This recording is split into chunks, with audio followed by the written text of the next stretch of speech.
শ্বশুর ফাদার, হ্যাঁ আপনি কি বিয়ে করেছেন? মহাজালা। আরে বিয়া না গেলে তোরটা আসলো কই থেকে? কারে বিয়ে করেছেন? তোর শাউরি রে।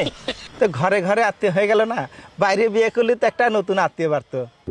ওরে আল্লাহ রে, তুই চুপ কর চুপ কর। শ্বশুর ফাদার, হ্যাঁ এই যে এত বড় নদী, হ্যাঁ, ওই যে দেখি বিল, তা হ্যাঁ। কিডা কাটিছিল? তোর বাপ কাটিছিল। এত মাটি ফেলেছিল কেন? আমি খাইছিলাম রে, আমি খাইছিলাম।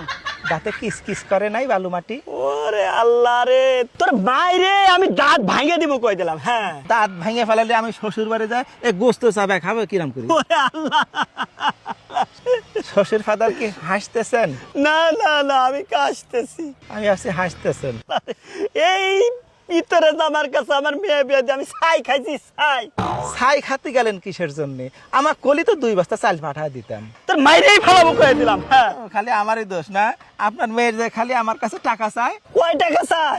কয় টাকা চায়? আজ 1000, কাল 2000, পরশু 10,000 টাকা চাতে চাতে আমাকে ফকির বানা ফেলা দিল। ওরে আমার মেয়ে এত টাকা দিয়ে করেটা কি? আমি কেমনে কব? আমি কি কোনোদিন টাকা দিছি নাকি? শালাই তোরে জামাইরে যে কি করি আমি। হ্যাঁ?